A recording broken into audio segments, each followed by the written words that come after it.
David Rodriguez had always been a simple guy. He worked at a computer company that made software for the military every morning. He drove his old Honda to work, sat at his desk, and wrote code for 8 hours. Then he came home to his wife Luna and watched TV shows together. Nothing special, nothing crazy, just normal life. But looking back now, David realizes his life was never really normal at all. Luna was different from other women he had dated. When they first met at a coffee shop 2 years ago, she had this way of looking at people like she could see right through them. Her accent was strange too. She said she was from Europe, but sometimes she used words that David had never heard before, not in any language he knew. The weird thing about Luna was how strong she was. One time, their car got a flat tire on the highway. David was struggling with the jack when Luna gently pushed him aside. She lifted that car like it weighed nothing. When David stared at her in shock, she just smiled and said she used to work out a lot back home. There were other strange things too. Luna never got sick, not even a cold. She could see perfectly in the dark, which came in handy during power outages, and somehow she always knew when bad weather was coming. Even when the weather app said it would be sunny, their house was another mystery. Luna had very specific ideas about where everything should go. She wanted motion sensors everywhere. She installed extra locks on all the doors and windows. She even dug out part of their basement and put in what she called a storage room that she kept locked all the time. "Why do we need all this security?" David asked her once. "You never know when trouble might come," Luna would always say with that mysterious smile of hers. Luna also had weird habits. Every night before bed, she would walk around their entire property. She said she was checking that everything was locked up, but David noticed she would stop at random spots and just stand there for a few minutes, like she was listening to something he couldn't hear. She had these devices too, small, silver things, that looked like no phone or gadget David had ever seen. When he asked about them, Luna said they were special equipment from her old job in security back in Europe. She would use them to make calls. But David never heard her speaking any language he recognized. The first real sign that something was wrong came on a Tuesday morning in March. David got to work and tried to log into his computer, but his password wasn't working. When the IT guy came to help, he found files on David's computer that David had never seen before. Military plans, secret weapon designs, classified information that David didn't even have permission to see. "I didn't download these," David told his boss, Mr. Peterson. "I've never seen these files in my life." But the evidence was right there. The computer logs showed that someone had used David's login credentials to access and download highly classified military secrets. The timestamp showed it happened at 2:30 a.m. last Thursday. David remembered that night clearly, because he and Luna had been watching a movie marathon until midnight, and then they both went straight to bed. The security team interviewed David for 3 hours. They asked him about his finances, his political beliefs, whether anyone had ever approached him about selling information. David answered every question honestly, but he could see they didn't believe him. "We're going to have to suspend your access while we investigate this," Mr. Peterson told him. "Go home for the rest of the week. We'll call you." David drove home in a daze. How could classified files appear on his computer? Who would want to frame him, and why? When he told Luna what happened, her reaction was strange. Instead of being shocked or upset, she became very calm and focused. She asked detailed questions about the security investigation, about which files were found, about what the investigators said. It was like she was gathering intelligence. "We need to be very careful now," Luna said. "This isn't random, David. Someone is targeting you specifically. But why would anyone want to frame me? I'm nobody special. I just write software." Luna looked at him with those intense eyes of hers. "You're more important than you know." That night, David couldn't sleep. He kept thinking about the files on his computer, about how someone had used his credentials. Around 2 a.m., he got up to get some water and noticed that Luna wasn't in bed. He found her in the basement, in front of that locked storage room. She was holding one of her strange silver devices and speaking in that language he didn't recognize. When she saw him, she quickly put the device away. Couldn't sleep either? What were you doing down here? Who are you talking to? Just checking. Some old contacts from my security job. I think they might be able to help us figure out what's happening to you at work. David wanted to believe her, but nothing made sense anymore. The next morning, he called his lawyer and started preparing for what he suspected would be a long legal battle. He had no idea that legal problems would soon be the least of his worries. Strange. Cars started appearing on their street. David would see the same black sedan parked at different spots around their neighborhood. Men in suits would sit inside, watching their house through binoculars. When David pointed them out to Luna, she would look where he was pointing and nod grimly. They're not FBI, she said with certainty. How do you know? Trust me. I know what real federal agents look like. These men are something else. David's phone started acting weird too. Calls would drop for no reason. Text messages wouldn't send. His internet connection became slow and unreliable. Luna checked his phone with one of her devices and shook her head. They're monitoring everything. Your phone, your computer, probably our house too. Who's they? The same people who put those files on your work computer. The same people who are trying to destroy your life. David felt like he was living in a spy movie, but this was real. His career was falling apart. Unknown people were watching his every move, and his wife seemed to know way more about this situation than she was telling him. The scariest part was the feeling that this was just the beginning. Whatever was happening. To him, David had the sinking feeling that it was about to get much, much worse. And the only person who might be able to help him was Luna, the mysterious woman he loved but was starting to realize he didn't really know at all.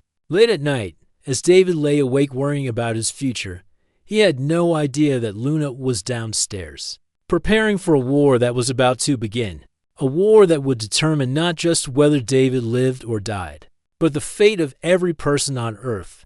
2 weeks later, David's world completely fell apart. He was making coffee in the kitchen when he heard car doors slamming outside. Through the window, he saw black SUVs pulling into his driveway. Men in dark suits were getting out, putting on FBI jackets and carrying briefcases. Luna, David called out, but she was already standing behind him. Somehow, she had gotten dressed and ready in the 30 seconds since the cars arrived. How had she moved so fast? The doorbell rang, followed immediately by loud knocking. Federal agents, we have a search warrant. Luna squeezed David's shoulder. Stay calm. Answer their questions honestly. Don't volunteer extra information. The next 4 hours were the worst of David's life. The agents tore through every room. In his house, they took his computers, his phones, his backup drives. They found more evidence hidden in places David had never even looked. Flash drives taped under his desk drawer. Encrypted files buried deep in his personal laptop. Bank account information for accounts he'd never opened. I've never seen any of this stuff before. David kept telling Agent Williams, the man in charge. Someone is setting me up. Agent Williams just nodded and wrote notes. That's what they all say. Mr. Rodriguez. The worst part was watching Luna during the search. She stayed perfectly calm, answered all their questions politely, and never seemed surprised by anything they found. Most people would be shocked and confused if federal agents were searching their house. Luna acted like she had been expecting this to happen after the agents left. David sat on his couch staring at the mess they'd made of his home. This is insane. How did all that evidence get in our house? Because someone put it there. Luna said simply. She was already cleaning up, moving around their destroyed living room like she had a plan.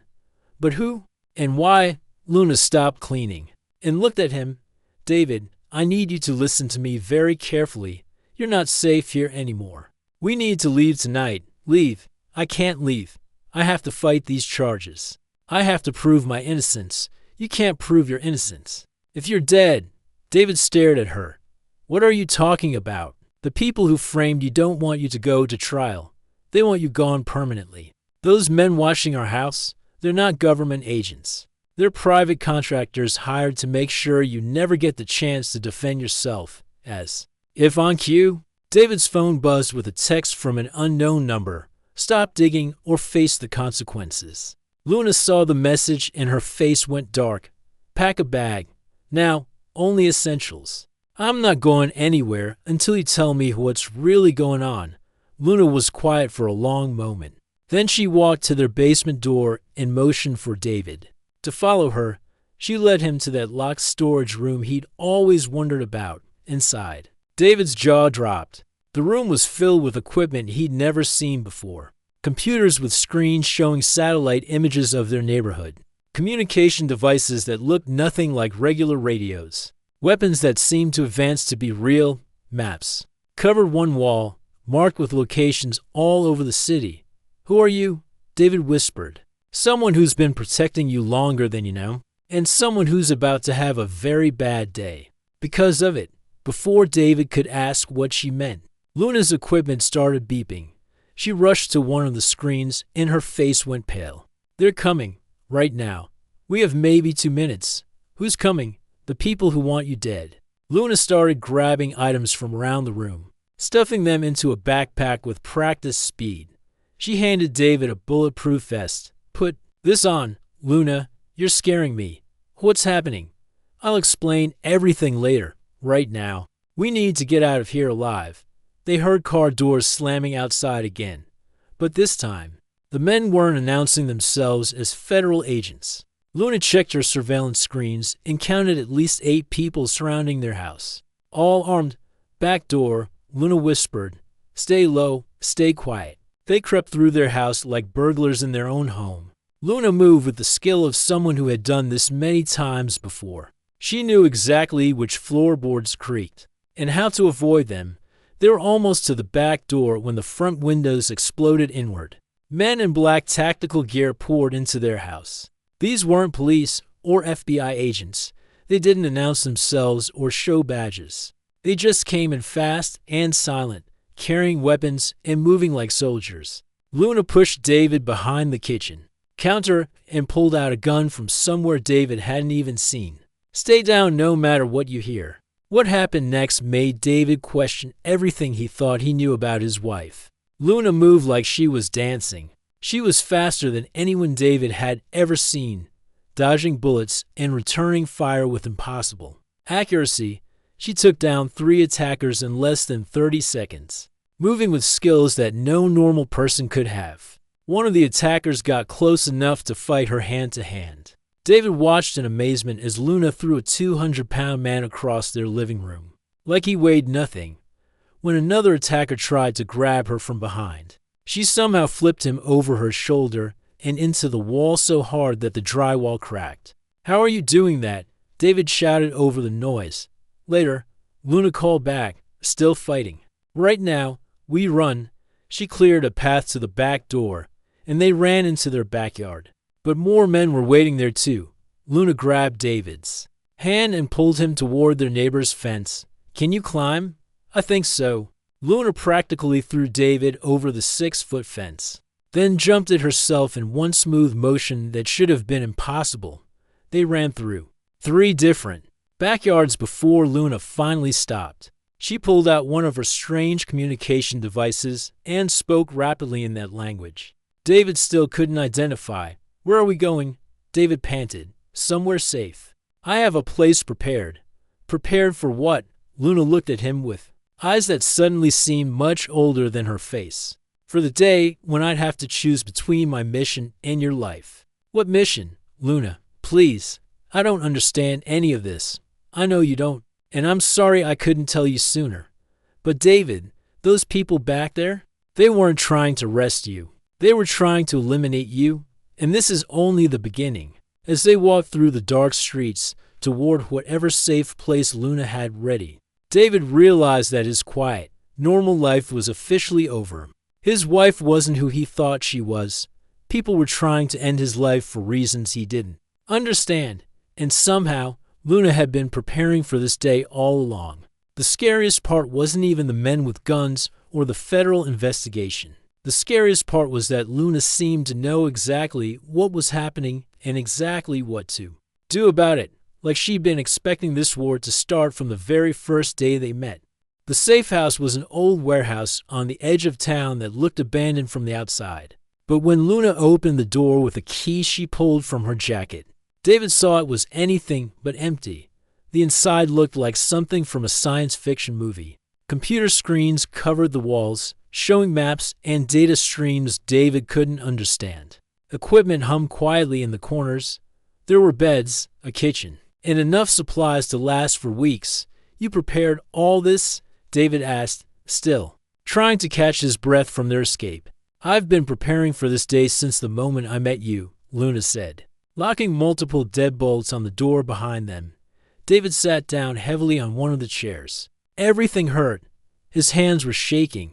"Luna, I need answers. Real answers. Who were those men? How did you fight like that? And what did you mean about choosing between your mission and my life?" Luna stood across from him, and for the first time since he'd known her, she looked nervous. "The truth is going to sound crazy. Crazier than federal agents raiding our house. Crazier than you throwing grown men around like toys. I think I can handle crazy at this point." Luna took a deep breath. "David, I'm not from Europe. I'm not even from Earth." David blinked. "What? I'm part of a group called the Celestial Guard. We're from a star system about 40 light years from here. My people have been watching Earth for over 2,000 years, protecting it from threats you don't even know exist." David stared at her. "You're telling me you're an alien.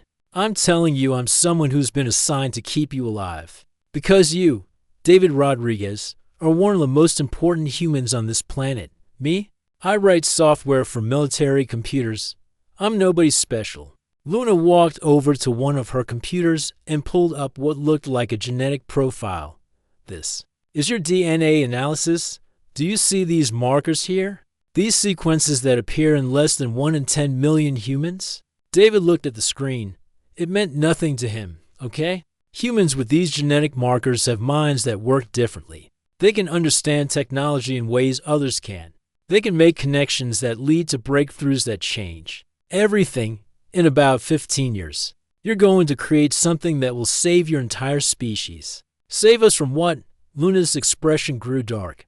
"There are other species out there, David. Not all of them are friendly. Some of them have been planning to take over Earth for decades. The only thing stopping them is that they know Earth will eventually develop the technology to defend itself." "Your technology?" David felt dizzy. "This is insane. I know it sounds insane, but it's true. My people identified 12 humans like you over the past century, people whose minds could create the innovations Earth needs to survive what's coming.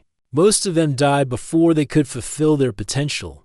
"Died how?" "The same way those men were trying to make you die tonight. There are humans on Earth who have made contact with the hostile species.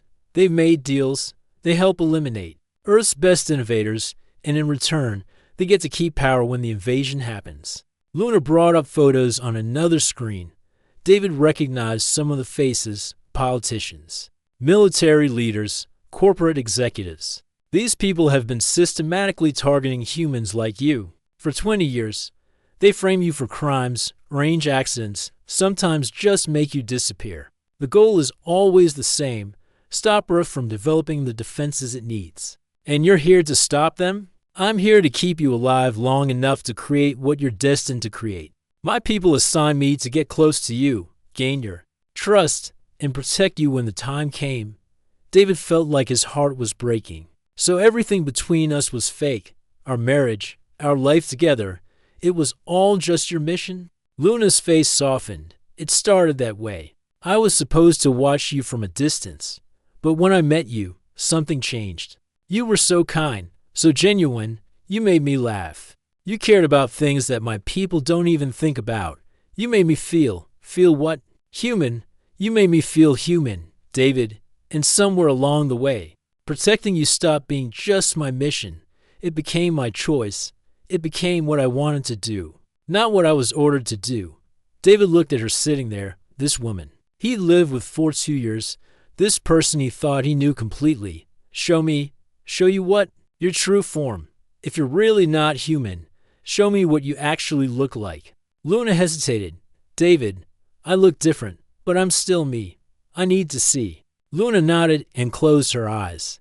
David watched as her appearance began to shift. Her skin took on a slight blue tint, like moonlight on water.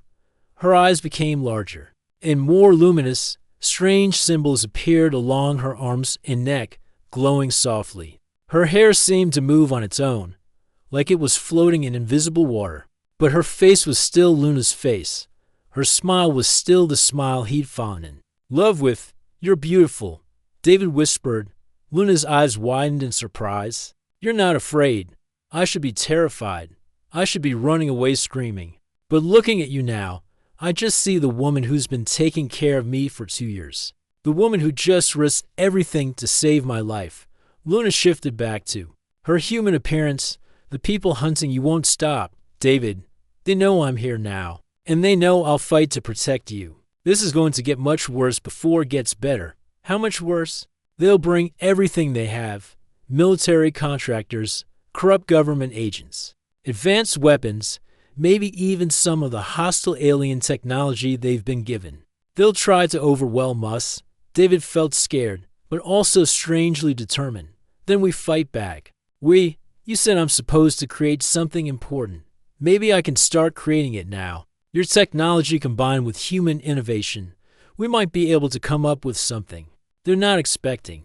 Luna smiled, and this time it was a smile David had never seen before. It was the smile of a warrior who had just found her perfect battle partner.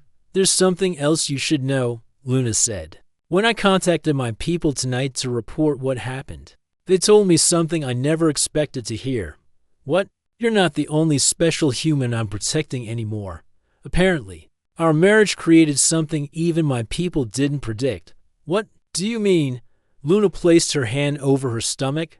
"I mean that in about 7 months, Earth is going to have its first half-human, half-celestial guard baby. And according to my people, children like that are even more powerful than either species alone." David stared at her. "You're pregnant? We're going to have a child who could be the key to saving both our worlds." "David, which means keeping you alive just became the most important mission in the galaxy." The next morning, Luna was on one of her communication devices speaking rapidly in her alien language. David could tell from her tone that the conversation wasn't going well. "What did your people say?" he asked when she finished. "They're giving me permission to use all necessary force to protect you." "That's good news and bad news." "What's the bad news?" "It means they think we're about to face something really dangerous. My superiors don't give that kind of authorization unless they expect a war." David was learning to use some of Luna's equipment. The computer systems were more advanced than anything he'd ever seen, but the basic principles were still familiar. While Luna planned their defense, David started working on combining her alien technology with human programming techniques. "I think I can create early warning systems using your sensors," David told her, pointing at his screen. "If I can connect them to satellite networks, we'll know when anyone's coming from miles away." Luna looked over his shoulder at his work. "That's brilliant. My people never thought of integrating with human communication systems like that. Sometimes an outside perspective helps." Their peaceful morning of preparation ended when Luna's perimeter alarms started going off. She checked her surveillance screens and counted at least 20 vehicles surrounding their location. "They found us faster than I expected," Luna said. Grimly dot through the cameras, David could see men setting up equipment around their warehouse. These weren't the same people from last night. They had military vehicles, advanced weapons, and what looked like siege equipment. "Luna, there are too many of them. I know. But remember what I told you. I'm not just your wife anymore. I'm a Celestial Guard warrior, and you're under my protection." Luna opened a cabinet David hadn't noticed before. Inside were weapons that looked like they belonged in a space movie. She handed him something that looked like a cross between a pistol and a flashlight. "Point and squeeze the trigger. The beam will disable their equipment and temporarily paralyze anyone it hits. It won't seriously hurt them, but it'll give us an advantage. I've never used a weapon before. You don't have to be perfect. Just point it at the bad guys and squeeze." The attack started with explosions. The walls of their warehouse shook as the attackers used some kind of explosive charges on the doors. Luna moved with incredible speed, activating defense systems David didn't even know existed. Force fields shimmered into existence around the windows. Automated turrets emerged from hidden panels in the ceiling. The warehouse transformed from a simple hideout into a fortress that looked like it belonged on an alien planet. "How long have you been preparing this place?" David shouted over the noise. 2 years. Luna called back, firing her weapon through a gap in the force field. "I started building these defenses the week after we got married." The attackers quickly realized they weren't dealing with ordinary people when their regular weapons bounced harmlessly off Luna's force fields. They brought out equipment David had never seen before. Energy weapons that crackled with electricity. Devices that seemed to bend light around them, making the attackers hard to see. "Where did they get that stuff?" David asked. "From their alien allies. This isn't just humans hunting you anymore, David. They're using technology that shouldn't exist on Earth yet." But Luna was ready for that too. She activated countermeasures that disrupted their energy weapons. She used scanning devices to see through their light-bending technology, every trick they tried. She had an answer for David found himself surprisingly useful in the fight. His early warning system worked perfectly, alerting them to attackers trying to sneak around to the back of the building. His modifications to Luna's weapons targeting system made her shots more accurate than ever. "You're a natural at this," Luna said during a brief pause in the fighting. "I guess fear makes you learn fast." The battle went on for 3 hours. Wave after wave of attackers tried different approaches, but Luna and David held their position. David watched his wife fight with skills that seemed impossible. She moved like she could predict where every shot would come from. She never missed her targets. She protected him while taking on dozens of enemies at once. But the most amazing thing was how they worked together. David's technical skills perfectly complemented Luna's warrior abilities. When she needed information, he provided it instantly. When he spotted threats, she neutralized them before they could become dangerous. "We make a good team," David said. As they prepared for another wave of attackers, "The best team," Luna agreed. "This is why my people wanted me to protect you, David. Not just because of what you'll create in the future, but because of what we can create together right now." The final assault came at sunset.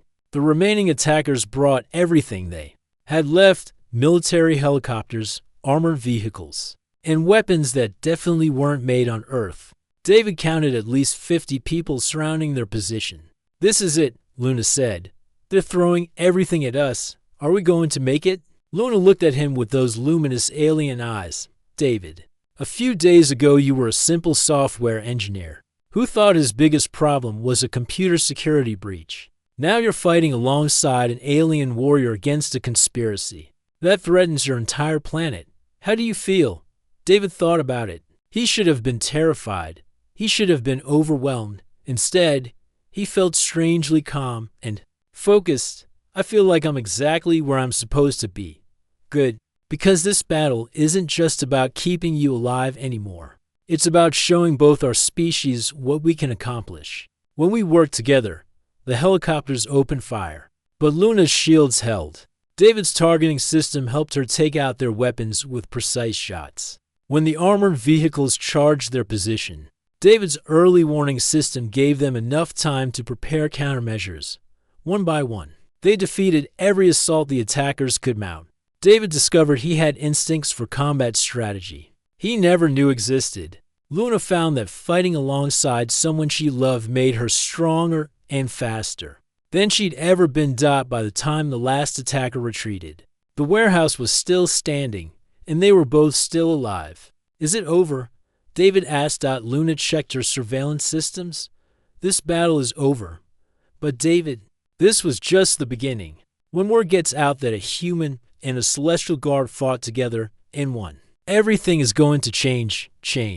How my people are going to want to know how you adapted our technology so quickly. Your people are going to want to know how we defeated weapons that shouldn't exist on Earth. And the enemy is going to realize they're facing something they never planned for." David looked around at the battlefield they had created together. "What happens next?" Luna smiled, that warrior smile he was learning to love. "Next, we stop hiding and start fighting back." 3 days after their victory at the warehouse, Luna received a message that changed everything. Her communication device lit up with urgent signals from multiple sources. "What's happening?" David asked, seeing her concerned expression. "My superiors are coming to Earth, and so are the enemy's reinforcements. Everything we've done so far was just a warm-up, David. The real war starts now, within hours." Their warehouse became the center of the most important meeting in human history.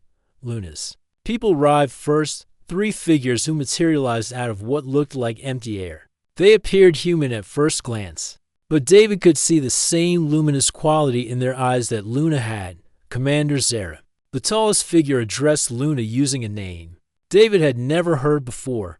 "You have exceeded all expectations. Thank you, Commander Vega.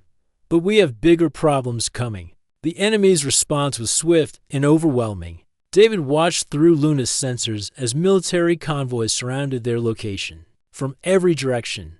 But these weren't just human forces anymore. Some of the vehicles moved in ways that defied physics. Some of the soldiers wore armor that seemed to absorb light. "How many are there?" David asked. Commander Vega checked his devices. 200 human soldiers, 50 alien mercenaries, and something else we've never seen before. "What kind of something else?" "Hybrid technology. It appears they've been combining human military equipment with alien weapons systems. This is more advanced than anything we expected them to achieve." Luna took David aside while her people prepared their defenses. "David, I need you to know something. If we don't win this battle, it's not just our lives at stake. This is the moment that determines whether Earth gets to remain free or becomes another conquered planet. No pressure, right?" David tried to joke, but his hands were shaking. "You've already proven you can adapt our technology faster than anyone thought possible. But now I need you to push even further. Can you create something that's never existed before? Something that combines the best of both our species?" David looked at the computer systems around him. In the past few days, he learned more about advanced technology than most humans would learn in a lifetime. "What did you have in mind?"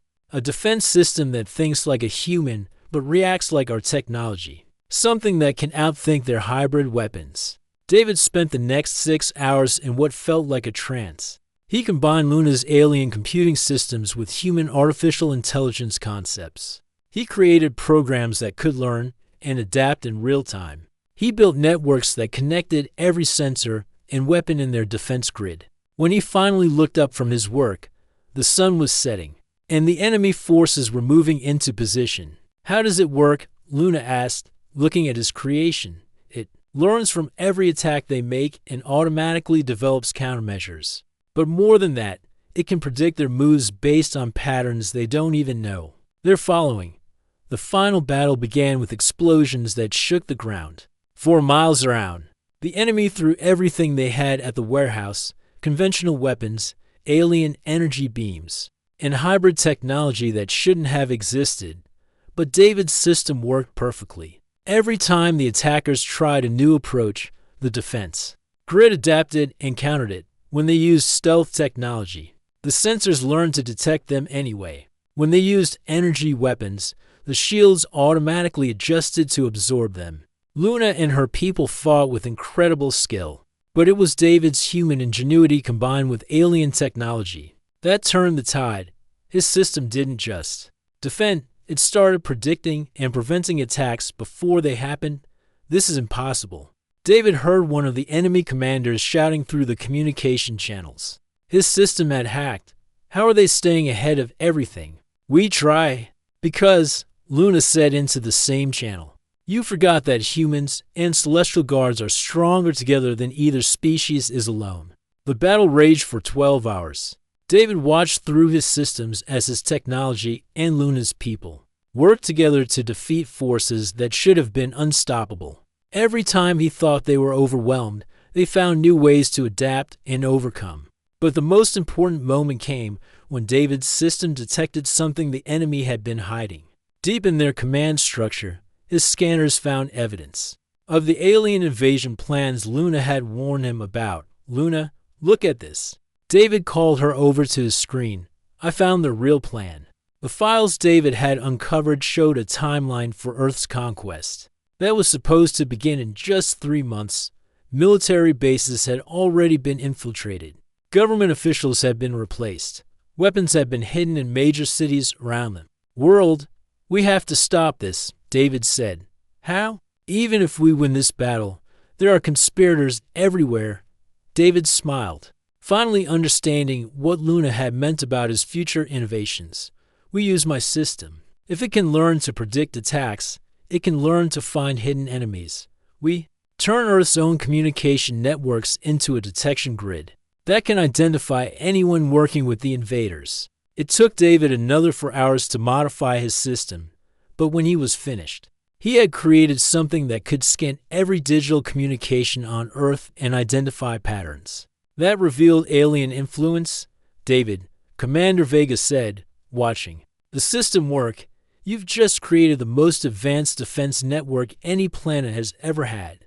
"We created it," David corrected, looking at Luna. "None of this would have been possible without her." By dawn, they had not only won the battle, but exposed the entire invasion conspiracy. David's system identified thousands of compromised individuals around the world. Luna's people coordinated with human authorities to arrest the conspirators and secure the hidden weapons. The immediate threat was over, but the implications were just beginning. "What happens now?" David asked as they watched the last enemy forces surrender. "Now," Commander Vega said, "both our species have some decisions to make." A week later, David found himself in the most surreal situation of his life. He was sitting in a secret meeting with world leaders, explaining how he had accidentally become Earth's first planetary defense coordinator. "You're telling us," the president said, "that this system you created can protect our entire planet. It's not just my system." David explained, "It's what happens when human creativity combines with Celestial Guard technology, and it only works because Luna and I learned to trust each other completely." Luna, now openly revealed as an alien ambassador, added, "David represents the future of both our species. Humans who can work with us to create solutions neither of us could develop alone." The president looked between them. "And the baby you're expecting?" Luna smiled. "Our child will be the first of a new generation, human intuition and alien technology combined from birth. Children who could help both our worlds reach heights neither could achieve alone." 6 months later, David stood in the backyard of their new home, watching Luna work in her garden. She was showing now, and their daughter, they learned it, was a girl, kicked whenever David talked to her. "Do you ever miss your old life?" Luna asked. "When your biggest worry was debugging software?" David thought about it. His life had become something he never could have imagined. He was now officially Earth's liaison to the Celestial Guard. His defense system protected the entire planet. He and Luna were training other humans to work with alien technology. "You know what I miss most about my old life?" David said. "What?" "Nothing. Because even when I thought we were just a normal married couple, you were there protecting me. All the best parts of my old life are still here. Everything else is just bonus." Luna laughed. "Even the part where people try to attack us on a regular basis, even that, because now I get to fight back alongside the most amazing woman in the galaxy." Their daughter kicked again, and David swore he could feel something special in that movement, something that felt like the future itself, a future where humans and aliens could build something beautiful together. "She's going to change everything, isn't she?" David said. "She already has," Luna replied. "The moment you and I fell in love, we changed the destiny of 2 worlds." David kissed his alien warrior wife and felt their hybrid daughter kick with what felt like approval. His life had gone from ordinary to impossible, but he wouldn't change any of it. After all, not every man could say he was married to the woman who saved Earth, and not every woman could say she fell in love with the man who helped her save it.